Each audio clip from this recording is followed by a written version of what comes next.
ladies and gentlemen.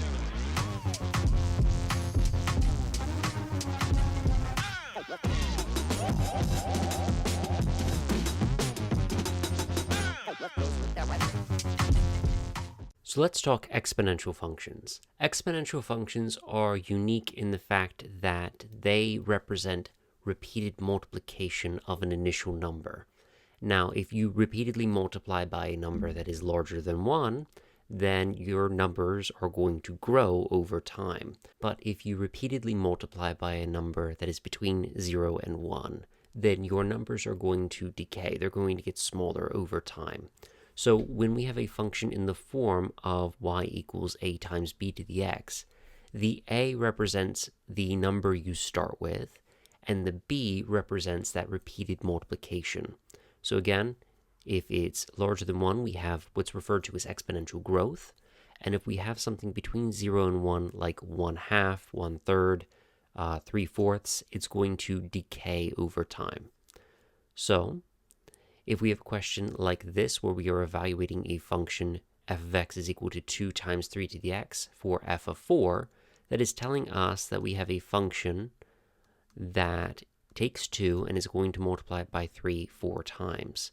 So this is the same thing as 2 times 3 times 3 times 3 times 3. Oof, right? That seems like a lot, but take it step by step. 3 times 3 is 9, so that means this 3 times 3 is also 9. So this is the same thing as 2 times 9 times 9. 9 times 9 is 81, so this is the same thing as 2 times 81, and 2 times 8 is 16, and then 2 times 1 is 2, so f of 4 is 162. So not too bad, especially if you have simpler numbers, to do that by hand. Now, these graphs look a little bit interesting. With polynomials, you have graphs that either one end goes towards positive infinity, the other one goes towards negative infinity, or they're both going positive infinity, both going negative infinity. Essentially, one is going up and the other one is going down, or they're both going up and they're both going down. With exponential functions, you don't have that quite the same way.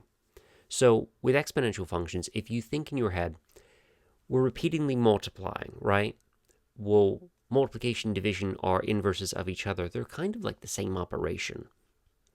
So if I take something and I'm cutting it up, and I'm cutting it up more and more and more and more, I'm never going to quite get to 0. An analogy I use in my class is if I have a cake and I cut it in half, I have a cake. Cut that in half, I have a quarter and an eighth. I'm still having cake. It doesn't matter how many times I cut it up. I can cut it up to the atom. It might not be completely a cake, but you still have something there.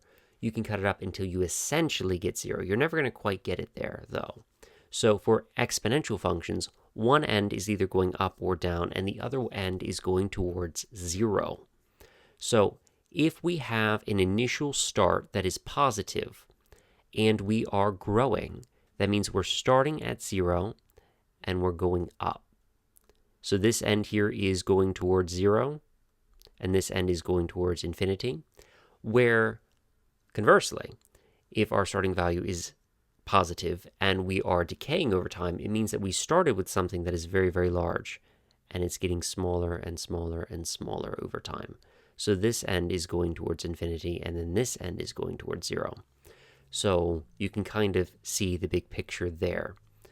What happens if our starting number is negative? Well, if it's positive, we're always staying positive. So that might give you an idea of what's happening when it's negative. If it's negative, it's always staying negative. Same idea, you're going to start near 0 if we're growing, and then it's going to get smaller or further and further away from 0. I hate using this smaller and larger. Its absolute value is getting larger, but the actual value itself is getting smaller. So this end is going towards 0, and then this end is going towards negative infinity. It is growing in the negative direction. Conversely, if we are decaying and we start with a negative number, we are going to start very, very large negative, and we are going to decay towards 0 over time. So the right goes towards 0 and the left goes towards negative infinity. So those are your 4 major ways that exponential functions look. They really don't deviate from those, and you can tell Is your starting number positive or negative? Tells you if you're dealing with positive or negative numbers. Growth just means as we get larger, we're getting further away from 0. Decay just means as we get larger with our x's, we are getting closer and closer to 0. So that's kind of how the graphs work.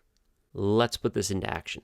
Question 2 is asking us, the current price of Ben's home can be modeled by the equation V sub t is equal to V sub 0 of 1.05 to the t power, where V sub 0 represents the amount Ben paid originally for his home, and V sub t represents the current price. So sometimes in problems, you will see this sub notation like V sub t. You can think of it, that's the exact same thing as saying V of t. It basically means that the value is dependent on the time. So sometimes it's used in place of that. So if you see that notation, don't get scared by it. Continuing on, if Ben bought his house 4 years ago for close to $200,000, approximately what is the current price? So we know that the original price was $200,000. And it looks like it is growing. We have a rate here that is above 1, so it's got growth there.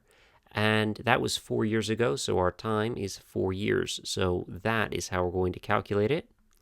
Now, typically, you're not going to be given weird ones like this without the ability to use a calculator.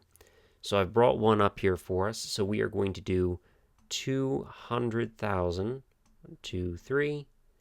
We got 5 zeros. 5 zeros were good. Parentheses 1.05. And then we can use this little button above the division for the power of 4. Enter. And we get 243,101. So which one is closest? It would definitely be that one. So not too bad. It kind of the same thing as before. We're just evaluating it with numbers that are going to cause us to get some weird answers. All right, question 3. A biologist estimates that the number of bacteria cells in a culture is growing daily at a rate of 0.5%. If the current number of bacteria cells is 30,000, which of the following equations is set up properly? So one, I can see that they all have the 30,000, so we don't really need to worry about that. That's set up right in that case. But this is growing, and it seems like the rate it's implying it's being multiplied. So first and foremost, I see that this one here is not set up properly. It does not involve addition with our a times b to the x, so that does not work. Then we got a couple of other ones that seem a little bit weird. One, I see this doesn't even have a power, no exponent here, so that one also gets thrown out. Now, which one of these works? Now, if we are growing by a rate of 5%, if we're growing, that means our b to the power of x has to be greater than 1. Well, here I have 1 plus 0.005, and here I have 0.005. So this one here has only the 0.005 being raised to the power, which is not larger than 1, would not be growth. That would actually be decay. So A is our only answer here. You could also combine it kind of like they tried to down here in D, where we have the 30,000 to the power of times 1.005 t. That is perfectly fine too. Again, you can see clearly that the b is greater than 1. Question 4. The value v of Jack's car can be described using the formula 10,000 times 9/10 to the power of t, where t represents the number of years from today.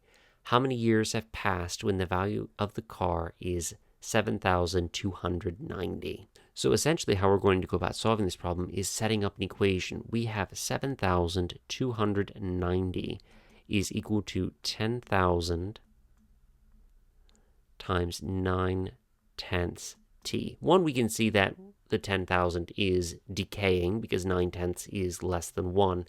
So it makes sense to set up this equation. This equation should have a true value to solve. But we don't really have a tool in our tool belt to solve it yet. You can solve this with logarithms, but I'm assuming that we don't have that, and surprisingly enough, a lot of standardized tests don't assess on logarithms. So when we have an equation like this, we can actually solve it quite nicely with a calculator. We can set this one as y sub 1, set this one as y sub 2, and we can graph them separately. So we're going to graph the left side as its own equation, the right side as its own equation, and we can see where they intersect. So I'm going to make y sub 1, 7290, and I'm going to make the second equation 10,000 times 9/10 to the power of x. And if I graph this, I'm going to quickly see that I can't see anything. So I can stretch what I see. I definitely know that I'm going to need at least 10,000 on the y. So let's make that 10,500 and see if I can see it now. So now that I see an intersection, I can hit second trace and I can find the intersection using the 5 option. Hit enter, enter, enter, and we get the intersection point as 3, 7,290. So that would mean that t is equal to the 3. Hopefully we're feeling good about this. If you have any questions, let me know. Otherwise, I'll see you in the next video.